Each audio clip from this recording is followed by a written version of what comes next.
The catch is made by DJ Moore, still going across midfield, inside the 40, the 30. This is Desmond Johnson on the Bleav and Carolina Panthers podcast, here on the Bleav Podcast Network, the #1 podcast network for professionals. Do you believe? If you enjoy the show, please subscribe and rate the show on iTunes. We're available in your favorite directories: iTunes, Spotify, Google Play, Stitcher, Luminary, and TuneIn. You can also find us at Bleav.com and at Bleav Podcast on Twitter. Oh boy, we had an idea that it might happen sometime this week, and it did. Welcome to the Bleav in Carolina Panthers podcast. Desmond Johnson in the house with Sports Illustrated beat writer Skylar Callahan. All-time Panthers leading rusher Jonathan Stewart. Due to the how quickly we had to put this together, he's not able to join us right at this moment. We'll get his thoughts on what just happened on Monday. The Carolina Panthers making news. They have hired the 6th head coach in team history in Frank Reich. If you have not heard, Frank Reich is the new head coach of the Carolina Panthers. He has agreed in terms to become the head coach, making him the 6th head coach in franchise history. He will be the first head coach here with an offensive background. And apparently that background made him a very, very appealing choice to owner David Tepper. He was the first starting quarterback in Carolina Panthers history, starting the first 3 games in 1995 before turning it over to rookie Kerry Collins.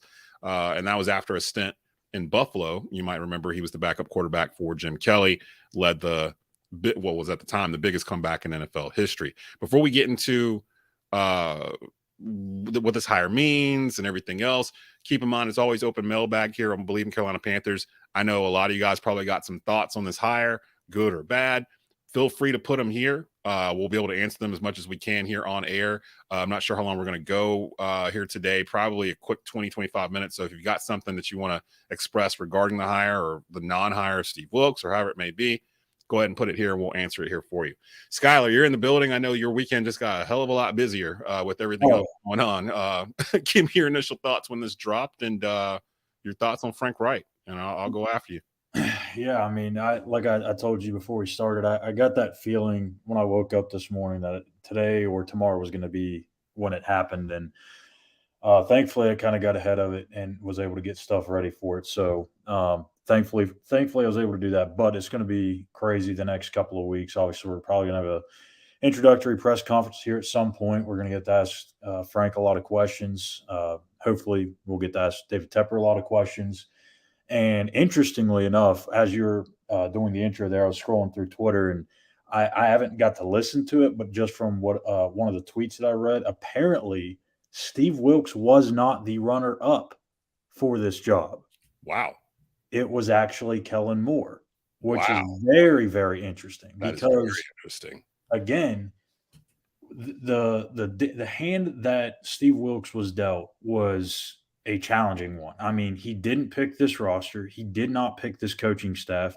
He had coaches leave. He had players traded away. He had abundance of injuries. Like, this team was lucky to even make it to the finish line. I don't think people even realize that because they were so short-handed, especially on the coaching staff. Like, he had to go out there and hire somebody in the middle of the season. Yeah. So it's crazy. I really feel for Steve. I really, really do, because I feel like he really wanted this job. He deserved this job.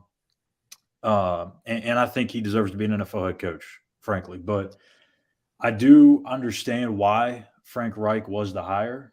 They need an offensive guy. They need somebody that can come in and fix this quarterback situation because, I mean, let's be honest, Desmond. Like, you look around at this roster, there's not a ton of holes. It's really, just maybe a quarterback away from being a legit contender, not in just the NFC South, but the entire NFC. Yeah. Talked about it for weeks. You look around the NFC, there's no star quarterbacks. There's really not. Jalen Hurts maybe. But outside of that, like, if you can get yourself a star quarterback, whether that's trading up into the draft to get a CJ Stroud or Bryce Young, or you make a trade, or you sign somebody in free agency, like, this team is built to win right now. And I think that's why David Tepper went to Frank Reich, because he's got head coaching history. He's an offensive mind. So he has the experience over Kellen Moore, and he's an offensive mind, which is what goes against Steve Wilks. So before I go into the whole Wilks versus Reich thing, if you're just now joining us, apparently Wilks was not even the runner-up here. Dallas offensive coordinator Kellen Moore, who had his first interview Tuesday, stayed in Charlotte for second interview Wednesday, and apparently really impressed the Panthers front office. However, Frank Reich is the one that gets the job here, an established offensive mind.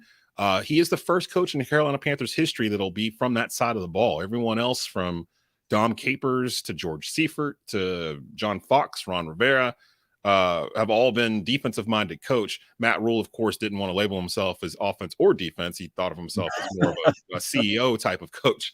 And then, of course, Wilks with the defensive background himself. Frank Reich was 40-33-1 at Indy. He had multiple starting quarterbacks there. In his first 4 seasons there, they had 3 top 10 scoring offenses with 3 different quarterbacks. Andrew Luck, Phillip Rivers at the end of his career, and Carson Wentz. They went to the playoffs twice. He was Peyton Manning's position coach as well. He won a Super Bowl ring in Philadelphia as the offensive coordinator in 2017. That team was playing Nick Foles in the playoffs, if you guys will remember, the Philly special and all that stuff. That's Frank Reich. And then, of course, 25 years earlier, he was the backup. At the time, the biggest comeback in league history, the Bills rallied from 35-3 to beat the Oilers in the 92 playoffs. I watched that game. And he's the first starting quarterback for the Panthers. He was the starting quarterback here, 1995. Went 0-3, but started the first 3 games in Panthers history before turning over the reins to rookie at the time, Kerry Collins. The Carolina Panthers have only had top 10 total offenses 3 times in 28 years. In 1999 under George Seifert, in 2008 during John Fox's era, and then 2011, which was Cam Newton's rookie year, if I'm not mistaken. But other than that, they really have not been known as an offensive team at all throughout their entire history. And now we can circle back around here to the bombshell that Skylar just threw up in here, where Wilks it wasn't between Wilks and Wright. Apparently it was between Wright and Moore. What do you think, before we go on into the whole Frank Reich bit, what do you think happens now with Steve Wilks? Because I had seen that Sheena Quick had reported that the Falcons are keeping an eye on the situation regarding Steve Wilks. What do you think happens with him? Because he hadn't really gotten any interviews from anywhere or any requests, as far as I could tell. Yeah, I mean, that's still the one head scratching thing about this whole entire thing, is that he did not get any interest from any of the other teams with head coaching vacancies. Now, again, we talked about this earlier in the week, and on why that may be. Maybe it's because Steve just wanted to focus on this job and this job only. You know how Steve Wilks is. He's focused on one thing. He's not focused on 10 things, that could be. He's focused on the one thing that would be the one thing that he wants, and that was the Carolina head coaching job. And he didn't want to place his focus anywhere else. And why would you? I mean, this is what he wanted. And he wanted to do everything that he could to prepare for those interviews. And I'm sure he did well. I'm sure he did well in those interviews. But yeah, I mean, he's not going to be available for very long. And boy, would that be interesting if he ends up in Atlanta? I mean, especially for how much this locker room kind of just rallied around him those 13 weeks. And then all of a sudden, you go in a different direction with the head coaching position, and now you have Steve Wilks in your division going against you. That's interesting. That is very interesting. I'm not sure if I like that. I was wondering because I was starting to feel like the past couple of days when we did the episode Monday, ever since then, I was like, you know what? It feels like it's pointing towards Frank Reich. That's the vibe I'm catching, really, from all the beat writers. Everyone kind of invited some sources inside, everything else. It felt like it was leaning that way. The fact that Steve Wilks made it this far in the interview process, when normally interim head coaches don't even get another look, really is a testament to what he did this season with this roster and this team. We just got a message from Mr. Jonathan Stewart. He says he can't jump on, but he's okay with Frank Reich. Everything we should look at is the Eagles Super Bowl team. Heard he's a solid man as well, which is good to hear amongst peers. I know Nick Sirianni almost broke down in tears talking about Frank Reich the other day at the podium, just about how he's the best coach he's been around. He's a mentor to him. And it's not like the Eagles can't score. So, I mean, it's different. It's new.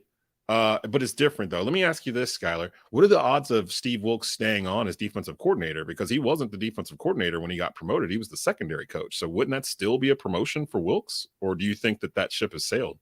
I don't think that's going to happen. I mean, like me and Joe talked about, what was it, last week? I think that's just that's really hard because, I mean, just think about that. You're getting a chance to interview for a job that you've really, really wanted for a long, long time, right?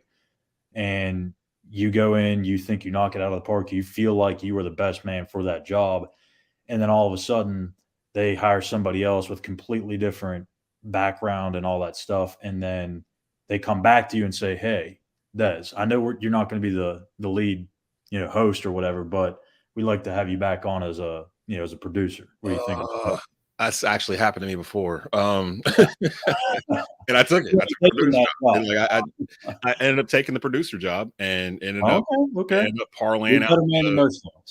And to this empire that I've created now, I guess. So, but I mean, it's tough. I mean, for Steve, like, you could maybe make the case that because he's from Charlotte, because he loves the Panthers, like that maybe he can make it work out. But Steve doesn't strike me as a guy that's just going to do something like that. Like, I feel like he's going to want to go and be a defensive coordinator somewhere, or even a head coach. I mean, it's still not late for any of these other teams to get involved. There's still 4 other teams that haven't made a hire yet. And maybe they were waiting to see what was going to happen with that. And now it's going to, can you imagine, Stu, if Denver hires Steve Wilks?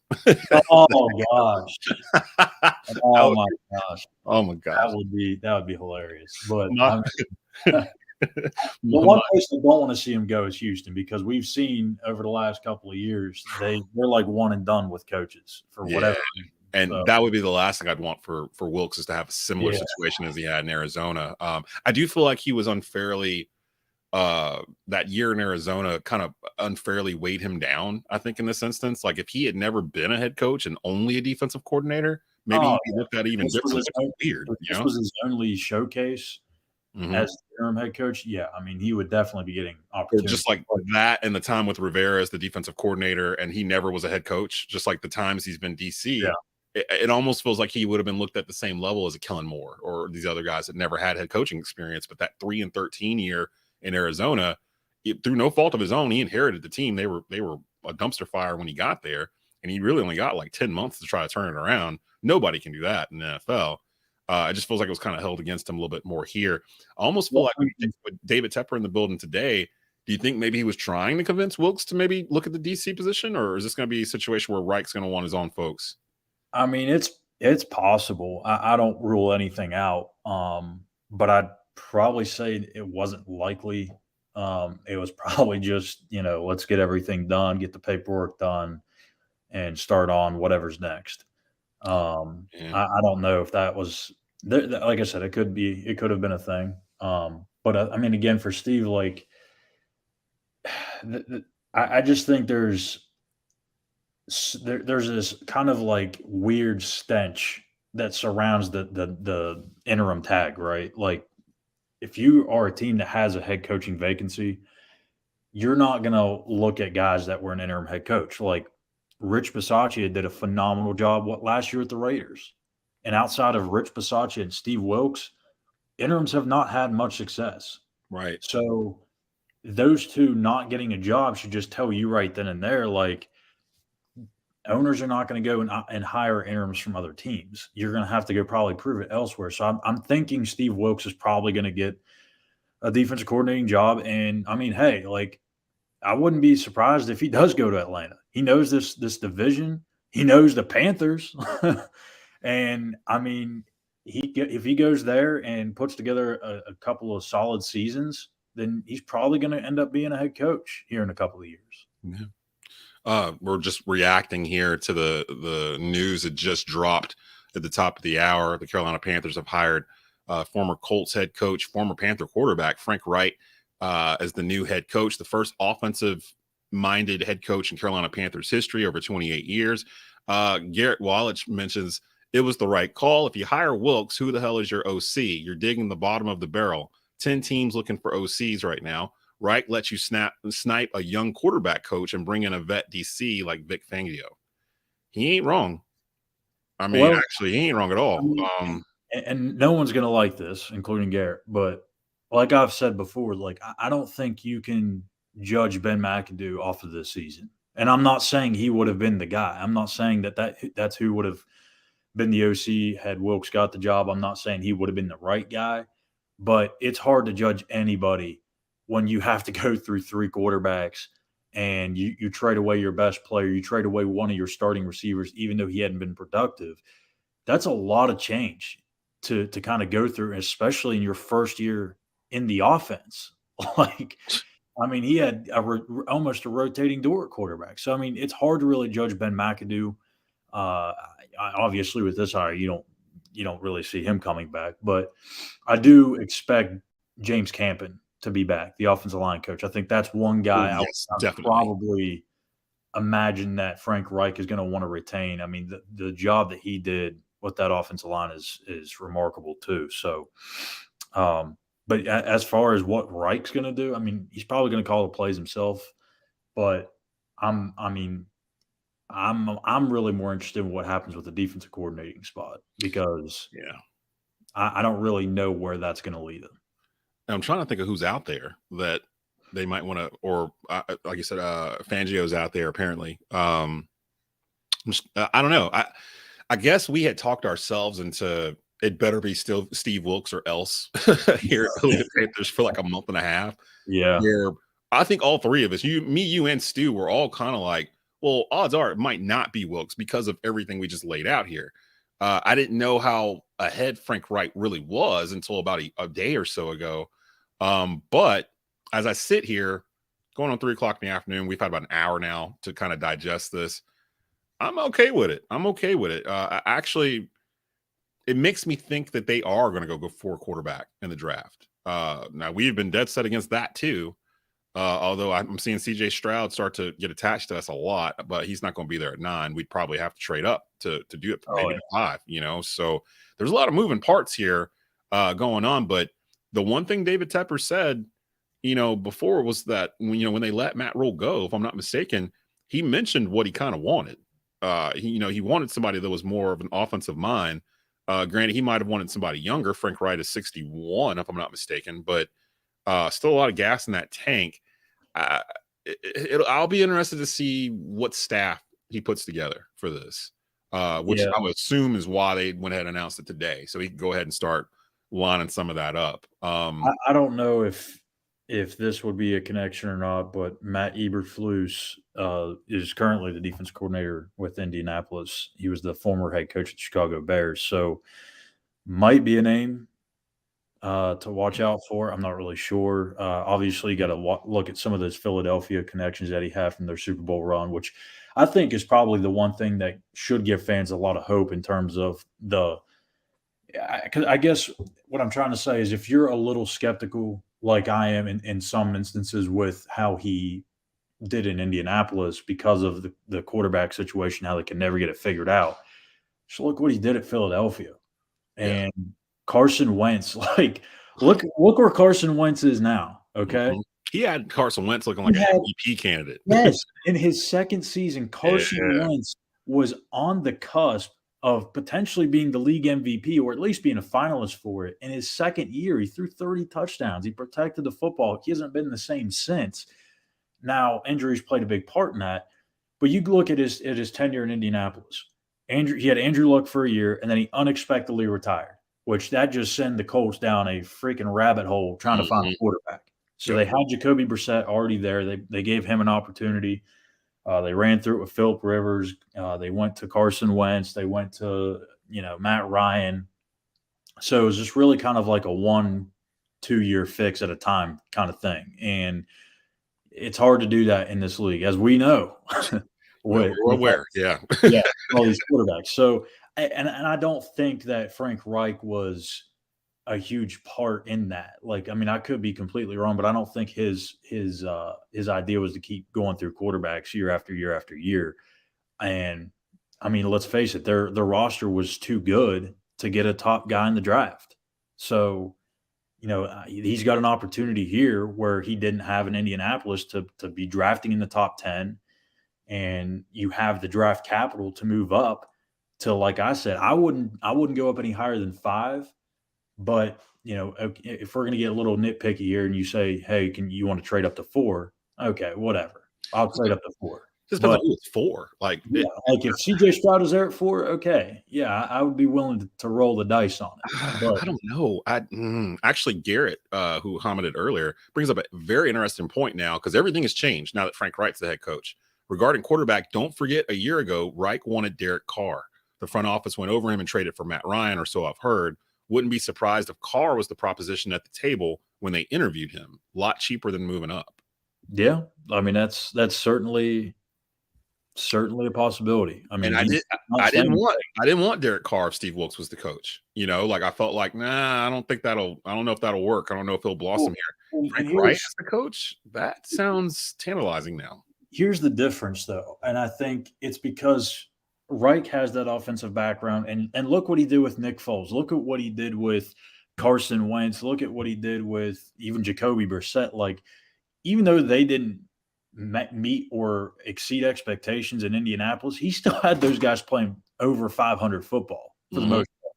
So, like, if you can get a guy like Derek Carr, who I think we can both agree is probably much better than any of those quarterbacks I just named, yes, then I think you got to like your chances, especially with that defense. Derek Carr did not have anything in Las Vegas until this year when he got Devontae Adams. Mm-hmm. And you can maybe say whatever about Josh Jacobs, but the offensive line was trash. They had no receivers until Devontae Adams. That defense was a mess. This is a much different situation. The Panthers do not need a Patrick Mahomes at quarterback. It'd be nice, but those guys don't fall off trees. You know what? I'm kind of tantalized by, if Derek Carr comes over here, he's the best quarterback in the division, hands down. Like, we don't even know who the quarterbacks are going to be in this division for all the teams. If Tom Brady goes to Vegas or elsewhere, I mean, you're talking probably Kyle Trask or somebody else. New Orleans, maybe the Red Rocket returns again, where they go to Jameis or Taysom Hill. Lord knows what they're going to do. The Falcons, you're going to roll with Desmond Ridder. They might draft another quarterback in this draft. Hey, I'm just saying, next year may be a repeat of this season in terms of you may only need to get the 9 wins to win the division. Yeah. Or 9 or 10 wins. Garrett again, Carr instantly becomes the best quarterback in the division. It's a legit move, not a reclamation project like Darnold or Baker. I agree. Derek Carr is not a bad quarterback. No, he ain't a bum. He's not elite, but there's only like 4 dudes that are. Like, we use the term elite way too much. Like, that's because we were around Matt Rule for a while. Yeah. I feel like elite. We're not even going to go into what Matt Rule was talking nonsense earlier this week. He did it after our show on Monday, and now I don't even want to go back to it. I'm tired of giving that dude air. Like, he just keeps talking about the Panthers. I don't know why. Who was I about to say? With Derek Carr here, he's not an elite, no, but I would say he's above average quarterback. He's usually about 3,500 yards, 4,000 yards a season, 30 touchdowns. If he's got someone to throw to, and he has a defense and a run game, I think he could become a top tier quarterback if he's not on the fringe right now. He's kind of at that Jared Goff, Justin Herbert kind of level, Tua, like, where they're not like elite, but they can win games for you. The only elite quarterbacks that really are there, Mahomes, Burrow, who am I forgetting? Lamar Jackson. Yeah. Who am I forgetting? Trevor Lawrence ain't there yet, but he's knocking on the door. Did you say Justin Herbert? No, I didn't count him in there. Have they won a playoff game? He hasn't won a playoff game yet, has he? No, I don't think they did. This was his first one. Yeah, I'm not going to put him in there yet. Lamar's only got 1, so he barely gets in there. So really, Burrow, Mahomes, Jalen Hurts. Is he elite? I don't know if he's elite. I don't think so, no. And then the conversation with Josh Allen, what I was going to kind of say for Monday, how all the comparisons to Cam Newton since he's come out, really, and now it's starting to split off where people are like, this dude ain't Cam Newton. Cam Newton was better. Cam Newton was better than this. Like, this is year 5 for Josh Allen. By year 5, Cam had won a league MVP, been to a Super Bowl, and won 3 division crowns. Like, and numerous NFL records. So some of them may never be broken. So when people are comparing them and they're like, well, Allen's a more accurate thrower, I went to go look it up. Josh Allen's like a 62% completion thrower for his career. Cam was at 58.9 or something like for his career. They're literally the same player, except Cam was bigger and faster and might have had a stronger arm. So we can do away with all those comparisons. I think, like I said, I think we can pretty much assume that Frank will call the plays. But as far as offensive coordinator names, there's three that kind of stick out to me. Deuce Staley, who spent some time in Philadelphia with Reich during that Super Bowl run. He's now with the Detroit Lions as running backs coach, assistant head coach. Kevin Patullo, who is in Philly right now as a pass game coordinator. Again, spent time with he spent time with Reich in Indy as a receivers coach and pass game specialist. And then Mike Groh, who he was with in Philadelphia and in Indy, is currently the receivers coach in New York with the Giants. So those are three offensive coordinator names that I would probably keep an eye on. Even if they're not offensive coordinator, probably three names that are going to be rumored to join Reich in Carolina in some capacity. I've battled Garrett Wallace multiple times on Facebook and Twitter. I do respect his opinion. He's a great football mind. Even though we don't agree sometimes on personnel decisions. He said, I see a lot of our fans pumping this Reich was just fired nonsense. People need to actually get context. Irsay is a terrible owner who fired him for a TV analyst on Saturday. Reich's firing literally has no bearing on any of this. It's wild to see our fans go nuts on that take. Our fans are nuts, Garrett. I've learned that just from interacting with them. I haven't even bothered to look at Twitter yet. I'm going to eat lunch when we're done with this, and then I might go peek at it just to kind of see the reactions. I'm kind of letting them simmer because I can already imagine the bubbling, the two sides kind of divided. So they got some work to do at this press conference. I'd imagine it'd be tomorrow. So you're probably going to get a notification here today, I would imagine, Skylar, about when that's going to go down. I'm just waiting for that to hit the inbox. Jared, I'm okay with, but I would not if it was Monday. Yeah. I thought they were going to wait until Monday to do this the announcement, but they need to get this thing out here now. Apparently, Jarrell Mason says Tepper fumbled with this hire. I think he lost the locker room with this hire. If Wilks was not the guy all along, then why would Tepper string him on and not let him look elsewhere? I don't think it was a matter of him letting him look elsewhere. Wilks could have took any kind of inquiry that came. To my knowledge, I don't even know that anybody submitted a request to interview. Yeah, I don't think so either. And I don't know if it was because he was the interim or everybody thought he was going to get this job or whatever it might be. But that actually kind of surprised me. That then again, if you're interviewing for the head coaching position and other teams want to hire you as a DC, would that make sense to even ask? If you're in the middle of interviewing for a head coaching position, would you, at the other team, wouldn't they just wait until you don't get it and then offer the DC, which I think the Falcons are about to do? The Falcons interviewed Al Holcomb, our interim defensive coordinator, last week. So the Falcons have been keeping an eye on the situation for quite some time, and it sounds like they wanted to get one or the other, depending on what happened here. I will say I think I can speak for everyone in Carolina that will be very happy just to know that there is some sort of an offensive identity moving forward. Yeah. And I know Steve did a hell of a job trying to do that on the fly with the smash mouth run game, and to some extent I kind of hope that sticks around because I just love that style of football, and I think it fits well with this defense. But again, if you get the right quarterback in here, then you're going to have an offensive identity for the first time. And I don't even know, since at least I've covered the team, which has been the entire rule era. So even the 3 years where they finished top 10 in offense, they weren't known as an offensive team. Right. The 99 at least they had an identity. They knew what they were trying to do. Yeah, they knew what they were trying to do. The 99 team, George Seifert was the head coach. Steve Berline was the quarterback. Moose Muhammad, Patrick Jeffers. Well, I haven't heard that name in a while. Patrick Jeffers, Wesley Walls. They scored a bunch of points, but they couldn't stop anybody. I remember that team, and I believe Seifert was fired after that year was over with. 2008 was the second year they finished 10th overall. That was the squad with Jake Delhomme, Steve Smith, Moose, D'Angelo Williams, and our boy Jonathan Stewart. That was the year that Stu and D'Angelo both ran for over 1,100 yards each. out of the same backfield, which I don't think has happened before or since. That was pretty much towards the end of the John Fox era. And then the third time was 2011. They finished 7th overall. Cam Newton's rookie year. I think he threw for over 4,000 yards that season, and started off that year, if you guys remember, the first 2 games of the season. He's the only rookie quarterback to start his first 2 starts with over 400 yards passing. They lost both games, but he owns that record. So those are the only times. And even then, those teams weren't known as offensive juggernauts or anything like that. And I'm not expecting the Panthers to overnight turn into an offensive juggernaut, but there's elements of what we had from this past year that I hope Wright can keep. And there's some decisions to make here, Skylar. Deonta Foreman's a free agent, if I'm not mistaken. He's expressed wanting to come back here. I want to say Bradley Bozeman is going to be a free agent. He wants to come back here.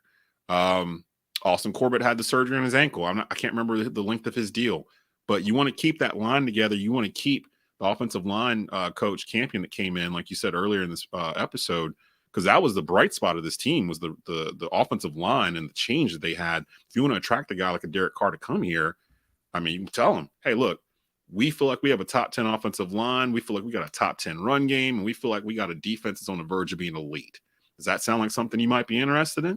Because that sounds like heaven to me. I'm like, okay, let's go, because we can do something with that. I just don't want us to trade up in this draft and trade away draft picks. That's the one thing I don't want. I was okay with Wilks or Wright. I wanted Wilks for my own personal reasons, but I'm okay with Wright. I'm okay with him. I understand some people's thoughts in terms of trading picks, because like they always say, well, draft picks are unknown, right? You don't know what you're going to get with them, and when you're trading picks for a player, you at least know what you're getting in that player. Well, to me, like, I'm always a draft guy, right? Like I'd rather hold on to my picks, because I mean, like if you're picking 9th overall like Carolina is this year, like the odds are you're probably going to get a really good player at that number 9 spot. It's not like you're picking in the back end of the first round and it's kind of a crapshoot at that point. Like, you're picking in the top 10, you're probably picking a guy that's going to be a cornerstone of your franchise for the next 10 years. Yeah. So, I mean, especially if you move up, even if it's, a few spots, I mean, that's just going to increase the likelihood of that actually coming to fruition. But I don't know. I'm a guy that has a difficult time of parting with picks, so I would probably be a very bad GM. But I don't know. I'd be the guy sitting there trying to get as many picks as I can. Like, if I entered the rebuild, I'd be like, if I came to Carolina, and I wouldn't trade Brian Burns or anything like that. But I'm just saying, like, if I came to Carolina and I, Matt Rule's situation essentially, and Cam Newton was there, I wouldn't be cutting him. I'd be like, all right, hey, I'll trade you Cam Newton for a couple of picks. I'll trade you. Give me a 4th. Even if Luke gave me a little bit of an inkling that he's going to retire, I'd be like, hey, hold on just one second. Let me try to trade you for a pick. Trade you to the Saints real quick, see what they got. Yeah. Hey, we're trying to trade Luke. What's going on? Robert Ashton says, so the Panthers hired an offensive-minded coach, presumably to help develop a new young quarterback that we will draft. What exactly has Reich done for quarterbacks or offensive in general? I think that Robert came in late, because the one thing that appealed to the Panthers front office and owner David Tepper was Frank Reich's background with quarterbacks. He's coached Peyton Manning. He's coached Phillip Rivers. He's coached Andrew Luck. He got Carson Wentz a $100 million contract. He won a Super Bowl with Nick Foles. And Jacoby Brissett did not look that bad in that one year that he was a starter. Yeah, he did not. Because at first, when they announced him as a starter, we were like, what? And then, 5-6 weeks go by, and the Colts are like, 5-2 or 500. Yeah. He did fine. So that's not the issue with Frank Reich, Rob, that his ability with quarterbacks. In fact, that's probably the reason why he was hired, because that's his strength. Malcolm X says he's I'm gonna tell you why we mad, son. I mean, I get it. There was a strong Steve Wilks contingent that wanted him in here, us included, but again, if it means Steve Wilks gets a job elsewhere, then I'm all right. If it means Steve Wilks doesn't get a job anywhere because he was going through all this, then I'm going to feel a certain way about it. But the man deserves to be employed. That's a damn good coach. Like, he needs to have a job somewhere. And in a better world, I wish it was here. I wish it was with us. I almost wish Ben McAdoo became the interim and Wilks became the defensive coordinator, and then he could kind of just remain as the defensive coordinator. It wouldn't be as awkward, you know what I mean? But then again, we probably wouldn't have went 500 if Ben McAdoo was the interim head coach. So, man, defensive coordinator options: Vic Fangio, Brian Flores, Mike Zimmer, Jim Schwartz, Gerard Mayo. I don't think Gerard Mayo is going to be an option. I think then the Patriots just extend him to some crazy deal for an assistant. Yeah, they're from what I'm gathering, it's almost kind of like this is purely speculation, but they're almost kind of like keeping him around to potentially be Bill's successor. And Schwartz, he's now he's with Cleveland. So, yeah, so you can throw him out as well. Ioannidis, Bozeman, and Foreman are the big free agents. He expects 2 of 3 to return. Out of those 3, I'd want Foreman and Bozeman. Ioannidis, you can replace a defensive lineman in the draft. They need to replace they need to get someone for Burns on the other side in the draft anyway. So I don't remember us really even calling out Matt Ioannidis' name a whole lot this season anyway. So I don't think they'll retain him. But Bozeman was a crucial factor in turning that offensive line around. And I ain't got to talk about our boy Deonta Foreman. Like, he wants to be here. Like, he sees what they're doing. I think I'm more excited about the fact that with this hire, in a strange way, you go away from the defensive-minded coach, but now you're giving yourself an opportunity where with Wright, I feel more comfortable bringing in quarterbacks that aren't young, you know, like a Derek Carr, or re-signing Sam Darnold, or both, or whatever, well, you know.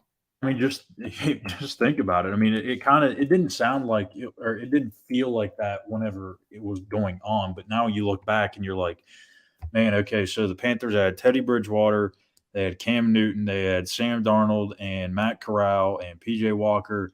And who did they have to develop them? Sean Ryan? Yeah. I mean, I'm not trying to disrespect Sean Ryan by any means, but like, come on now. Like, this isn't Frank Reich. And I'm not saying Frank Reich is a quarterback whisperer, but I mean, he seems to know what he's. I mean, it kind of feels like he is. Like, looking at the track record of who, like, I don't understand people saying that he had a bunch of bad quarterbacks. That's not true at all. He got stuck in a bad situation with Luck, going to retirement, and then they went through a bunch of guys that were really made to be backups that had to start, and then guys that were just kind of on the end of their deal, and they had no, like, and towards the end of their career, like Phillip Rivers or Carson Wentz that had been injured and stuff, and they needed an upgraded quarterback badly. So, like, they had to make a decision. They had to go get somebody. I mean, okay, 2017, Wright helped Carson Wentz go 11-2.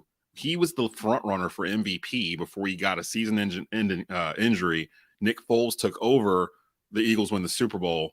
Nick Foles was the Super Bowl MVP. Frank Reich was the one kind of orchestrating all of that. He's worked with Hall of Fame quarterback Phillip Rivers. Wait, Phillip Rivers is in the Hall of Fame? Future Hall of Fame. Because I'm reading this off ESPN. I'm like, hold on now. Wait a minute. Phillip Rivers ain't in the Hall of Fame. Future Hall of Fame quarterback Phillip Rivers when he was with the San Diego Chargers and the Colts. Andrew Luck, Jacoby Brissett, Phillip Rivers, Carson Wentz, Matt Ryan. I mean, he's been around quarterbacks. I thought it said he coached Peyton Manning for a year or two also. I thought, if I'm not mistaken. So he knows what good quarterback play is. He's seen it before. Like, that makes me feel a little bit more comfortable about the hire, because that tells me that David Tepper is sick and tired of this musical chairs at the quarterback position. Because think of all the money that David Tepper's had to spend on quarterbacks since he bought this team, and has not had a winning season. Like, what was it, year 4 that he's had the team, or 5? When did he buy the team? I think 5. I can't remember now. Or going into year 5, I'm pretty sure. Interesting. You, my boy Blue, super fan, Bleav in Carolina Panthers, says, WTF, didn't we hire Wilks, then overpaid Reich to be the OC? We don't think that they would have done that. We've already discussed that. We don't think it was going to be a situation where it'd be a combo deal, although it's nice to talk about on Twitter. People have kind of fantasized about it. These are 2 grown men. Like, they don't want to, like, you don't stay with Wilks and then bring in Reich, or keep Reich and bring in Wilks, because it's just going to make it where eventually the locker room's going to get divided. You got to take one or the other. I guess here's one way you could think about it too. When the Packers drafted Jordan Love, what do you think Aaron Rodgers did? How did he take that? Not very well. Yeah. Same thing when Brett Favre was a starter, and they drafted Aaron Rodgers. You draft a man at the same position, and or you kind of look at it like this in a coaching situation where you're offered the same job and the other guy gets it. Like, I don't think the other guy wants to be around that other guy. Yeah, right. Yeah, and so then you have like a especially if they don't have any connection, like prior coaching history together. I don't think so. We can check on that. We got the whole weekend to kind of put the other Monday show. Who knows? They might start putting a staff together by the time we come back in here on Monday, and we'll get Stu's opinion on all this because he'll have the whole weekend to kind of mull it over. I will put Sean Papalispin makes a very good point. We got the best coach in our division is the upside. And if you look at the coaches in the NFC South, he's right. I mean, you got at least the most accomplished one right now at the moment. Yeah, I mean, Dennis Allen, you don't know because it's only 1 year. Todd Bowles, good defensive mind. I just don't know that he's a head coach. Yeah. Arthur Smith will be fired after next year, probably. Oh, wow. Yeah.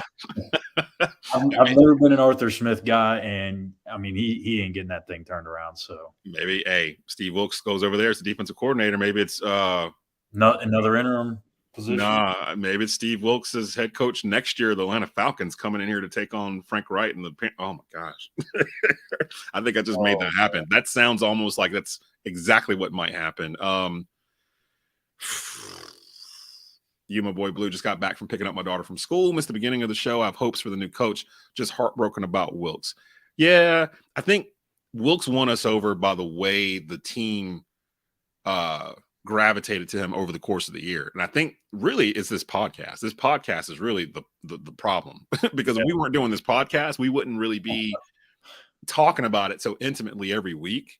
And I think that's what kind of made us fall for Wilks. So it's almost like you were rooting for the guy and then he doesn't get it. But the consolation prize is a guy that's got Super Bowl experience, coaching experience. He's worked with a bunch of great quarterbacks in the past. You know, you need a quarterback. The defense is pretty much okay as long as you got somebody there to run it correctly. I mean, this actually is not a bad hire. It's actually a good hire for the Panthers. Now, if they had hired somebody with no connection to Carolina whatsoever, then yeah, we'd probably have a different show right now. And there's been a lot of comments coming in here from this. Appreciate everybody. Kellen Moore. Especially after the whole Zeke we would have had a heart attack. I was starting to get a little worried, actually, seeing that he stayed overnight. They told him to stay for the second, like the next day. I was like, ugh. Yeah. Kellen Moore sounds like he might be the dude, but which I don't really understand what that was. I never got really any clarification, to be honest with you. This whole search has kind of been a mess, to be honest with you. Mm-hmm. Like to be able to get stuff confirmed has kind of been a pain in the you know what, but yeah, I mean, I don't know if that was really a second interview or if it was just, hey, maybe they started late in the day and they're like, all right, we're tired. Let's finish this. Roll it over to tomorrow. Yeah, we'll have some breakfast. Who knows what that was? Oh my gosh. Willie, super fan, Bleav in Carolina Panthers, says, who needs defense now that we have an offensive-minded coach? Said with some salt. I know Willie was a Steve Wilks fan, so he said he's going to need a couple days to kind of process this.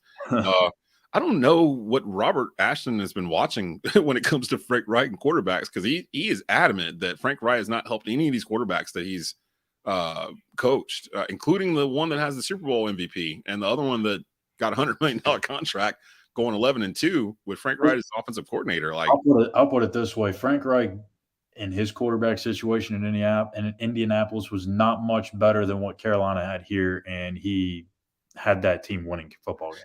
Almost the same. Yeah, you lose your franchise guy. Andrew Luck retires. Cam Newton just gets injured to the point where you can't use him anymore. You start bringing in these bridge guys or these older guys or whatever. Bridgewater. Like us, Sam Darnold like us, Baker Mayfield like us. They bring in a high draft pick previous like Carson Wentz. Same kind of situation. They just kind of ran out of patience with him up there. I was actually surprised Indy let him go. But I've seen a lot of Colts fans say that he was kind of the scapegoat of the whole situation. And I feel like in a lot of the comments that I've seen so far from Colts fans is that like it's nothing but good stuff. It's like, wish him the best. He's going to be really good. It wasn't his fault, yada, yada, yada. So that's encouraging. Yeah, very much so. I think we've got the gist of it here. We will be back Monday with a brand new episode. Panthers all-time leading rusher Jonathan Stewart will be with us. We'll probably have some more info to give you as they start to flesh out this roster and this coaching staff. If I'm not mistaken, they had combine and stuff like that coming up here soon, so they needed to get this in order so they could go ahead and start putting stuff in place, which is probably why they went ahead and announced it today. I would imagine the other coaching openings in the NFL are going to start falling like dominoes now at this point. And actually, hold on a minute. Hold on just a minute. I was about to get out of here. But Jonathan Stewart joined us live at the very end. What's up, man? Me? Yeah, we can hear you. What's going on? Man, we just out here rolling around these streets of Charlotte. Anything going on? Anything going on in Charlotte right now? There are pitchforks out there? Confetti? Like, what's the vibes? Oh, man, I don't know. What happened? The Panthers just messed around and hired a new coach. Real quick before we get out of here, because we were only planning on going like 20 minutes, and we ended up, of course, going double the time that we normally do. Give us your opinion here, Stu. What's your thoughts on this? Frank Reich, former coach of the Panthers, former Indianapolis coach, not coach of the Panthers, former quarterback of the Panthers, former coach of the Colts, former OC of the Eagles. He gets the job. And Skyler broke it at the beginning of this that apparently Steve Wilks was not the runner-up. Apparently it was between Kellen Moore and Frank Reich. So give me your thoughts on this. Well, I think right now we're looking at, a transition here with the Carolina Panthers organization. And I'm not necessarily mad at it. I think obviously for the last, 3 months, 4 months, 2 months, I don't know, I've been very, set on Coach Wilks. And that occurs when you know what you know. And, and I think sometimes, the hard decisions that are had to be made, come from people that are capable of removing emotion from a decision. And that's what was done because we have an offensive-minded head coach. And I think that is something, obviously, that we've been wanting to, look at with the Carolina Panthers is how can we get better on offense? How can we get better at the quarterback position? Frank Reich, he fits that mold, right? San Diego Chargers, Phillip Rivers. You look at even at the receiver position, he's spent time, with Larry Fitzgerald over there in Arizona. You have obviously the Super Bowl Philadelphia Eagles. You think about, the miraculous throwback, touchdown catch by the quarterback in the end zone. So you think of Philly Shuffle or whatever it was called. The Philly Special. Philly Special. Yeah. And so you think of plays like that, and you think of Super Bowl teams and moments that really capture the elements of a good team or a great team for the Philadelphia Eagles since they've won that Super Bowl. He was offensive coordinator there. And you listen to people talk about that team and how special it was and how special the locker room was and how much of a, unit they were. I'm from what I hear, he's a great man, a great coach. I know some guys that played for him during that time when he was in Philly, and hopefully, there's things that he brings to the Carolina Panthers that really kind of fit those molds of those teams that he's played on that he's coached for, where he's been able to leave a lasting impression as far as, bettering the offensive side of the ball. And hopefully, he's got some ideas as far as bringing in an OC and a DC that really, enhance the rest of, the squad as well. So, I'm not mad at the situation. My heart hurts for Coach Wilks because Coach Wilks is an absolutely amazing coach, and he's just an amazing person, and has the respect of so many players around the league, within the organization, in Charlotte, the whole community of Charlotte. Shoot, North Carolina, might as well just say that. And I have the most I believe that he'll get another job somewhere else, and I'm glad they were able to just break the news now, so that way he can go and look for other opportunity elsewhere, and have a fair chance and a fair shot at doing that. But yeah, man, I don't think Panther Nation should be hanging their heads about this coaching hire, because it definitely could have been, slim pickings, but I'm glad that we didn't have, that situation where we had slim pickings. And I believe that this is good. I think we got a good shot at really enhancing our offense and at the quarterback, especially at the quarterback position, because no matter what, you have to coach not just the starting quarterback, but the quarterbacks that are under the starter. And you look at the Philadelphia Eagles team even. I mean, Nick Foles comes in and just takes them right on through the playoffs, and they win a Super Bowl. That's Frank Reich. Yeah. That's so Frank Reich. I think that says a lot about, who he is as a coach and what he offers. And so I look forward to seeing that with the Panthers.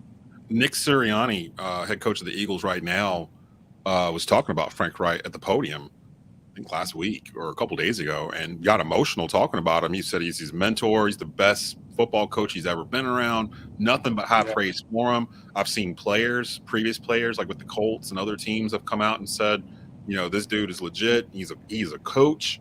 I do love the fact that if it wasn't going to be Wilks, at least it's someone who has ties here. I think the one thing we learned this year is that it's important to have someone who has an idea of what it is to be here, as opposed to just plucking somebody like a Kellen Moore and just dropping him in here and hoping he gets it. That makes me feel a little better, because Frank Reich lives here. Frank Reich has a house in Charlotte. Like he's lived here for years. And matter of fact, it was funny because they posted it like a week ago or 2 weeks ago. Frank Reich's daughter just got a job in the Panthers front, like in the marketing department or something. I can't remember what it was, but it was like right at the end of the year, or maybe like a month before the year ended. It was completely non-related to Frank Reich getting the job. But I remember everybody put it up there like it was a clue. Like, oh, look, Frank Reich's daughter works for the Panthers, so it's going to be Frank Reich. Turns out it was Frank Reich, but it had nothing to do with that. But point being, they have a connection to the community. They have a connection to Charlotte. They have a connection to the Panthers itself. And for Frank Reich, I don't know if he interviewed with anybody else. Did he? Did he interview with any other teams? Probably not. I can't say. Arizona, I Bleav. Arizona. But the fact that it was just Arizona and Carolina, and then once he got far enough into the process with Carolina, it feels like he wants to be here, and he understands what needs to happen going forward. I'm with you, Stu. Me and Skylar were talking about this before we came on.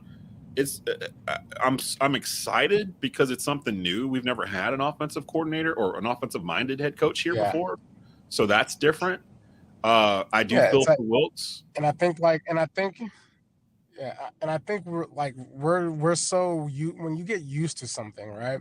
It's hard to imagine something else, and so obviously your feelings were tied to something, but what Tepper's done is just kind of opened the box for everybody, right?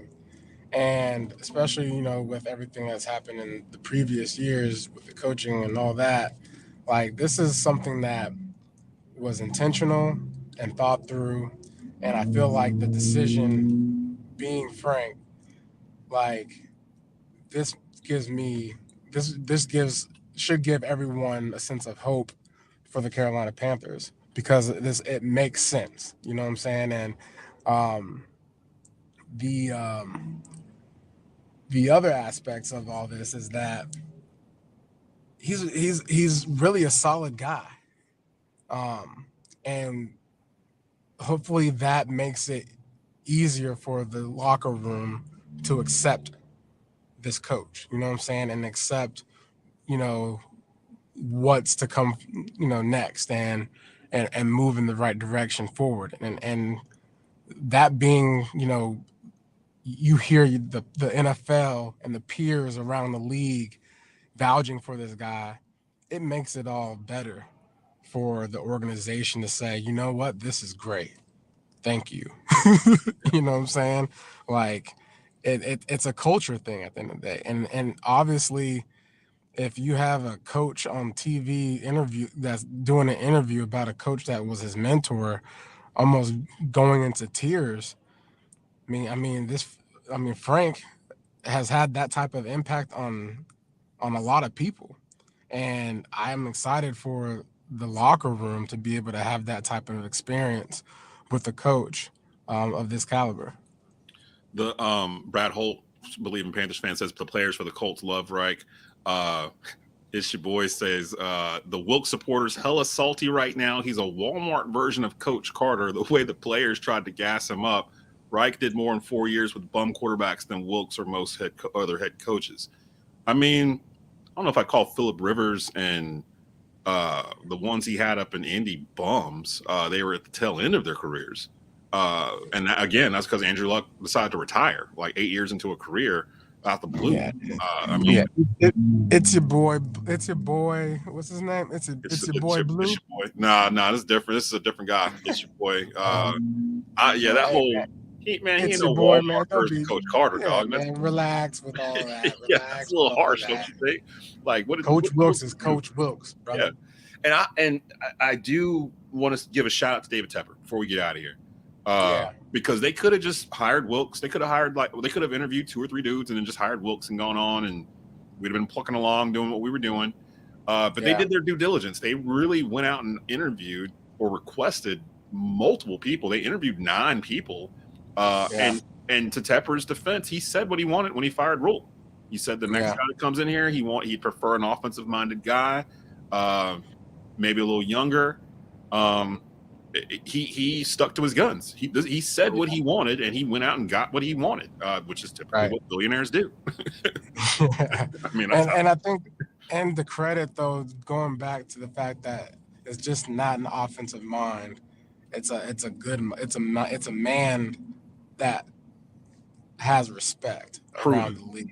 Yeah, and he's proven and he's seasoned. He's a player's coach. He's played the game. He understands what the guys are going through in the locker room. He understands what it takes to win games. He knows what it's like when a guy gets injured. He knows what it's like when a guy, has family issues at the house, but they're still having to be at the stadium and prepare. And so it's a whole lot that goes into this that a lot of people don't really think about, which is why the players gravitated to Coach Wilks, because he understood that, from the player's point of view. He played at App State.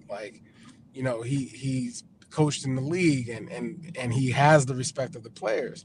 That's really what makes a good coach.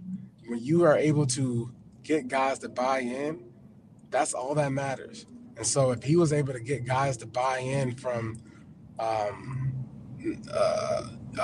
offensive coordinating position, and for guys to feel his effect from the offensive coordination, you know what I'm saying?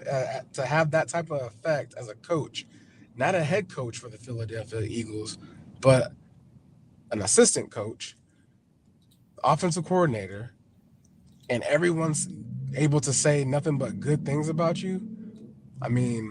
That's a high standard. That's a high standard. Yeah. And Tepper went out and saw that and found that, and he brought it to Carolina. I think that's an A+ grade selection right there.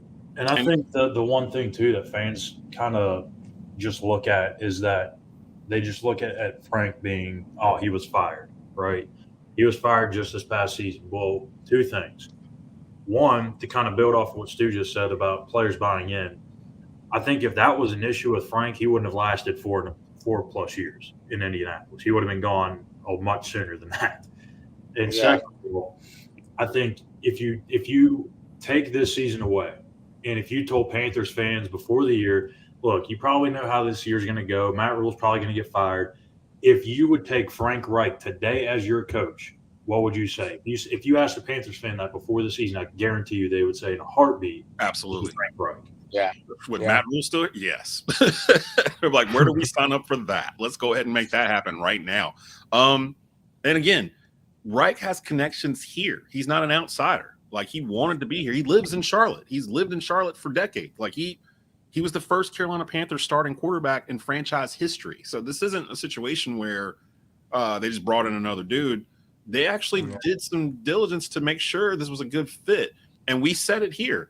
If it wasn't going to be Wilks, it was probably going to be Reich, because Reich he checked off all the boxes that Wilks did, except actually Reich had a little bit more boxes to check. Like, he had some other things that unfortunately Wilks didn't. The head coaching experience for longer than 12 months, coaching and winning in a Super Bowl, like things like that.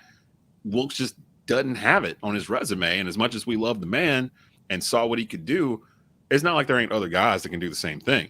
Not everybody can do it in terms of motivating a team, but clearly there are other guys that can motivate, football teams. It's not just a Steve Wilks trait that nobody else has. So we have to just let's just marinate on it a little bit. I'd advise everybody to stay off Twitter today. Just sit on it for a little while. We'll be back. We'll be back Monday with a brand new episode.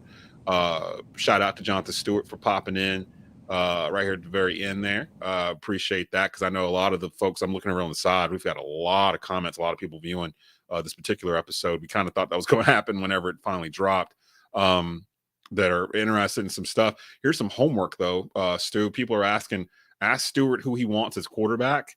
And there was one earlier where someone was asking about, the whole offensive, defensive minded head coach or whatnot. If you think that held back Ron Rivera being a defensive coach when you were here, if that held back the offense at all. I don't know if that's a question you want to go to, but that was something somebody had asked earlier. I can't find it now, but that's stuff that we can save for Monday, as well as reviewing the conference championship Sunday. So we got a lot that we'll get to on Monday. Of course, it'll be Tell Them Why You're Mad. Yeah, I'm going to tell you why we mad, son. I'm going to tell you why we mad, son. And maybe a lot of you will be mad at this. So we'll see.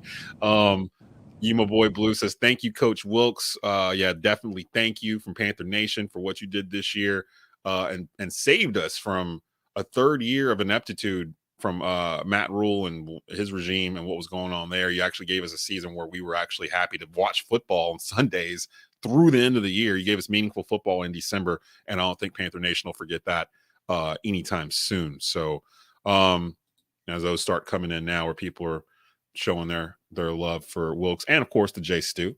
We'll be back. If you haven't already, subscribe to the Tobacco Road Sports Radio YouTube channel. You'll get notifications for when Bleav in Panthers is going to go live. Usually we're in the mornings or right around lunchtime. Rate and subscribe all major podcast platforms. You can find us there: Spotify, iTunes, Google, Stitcher, and more. For Sports Illustrated, Skylar Callahan.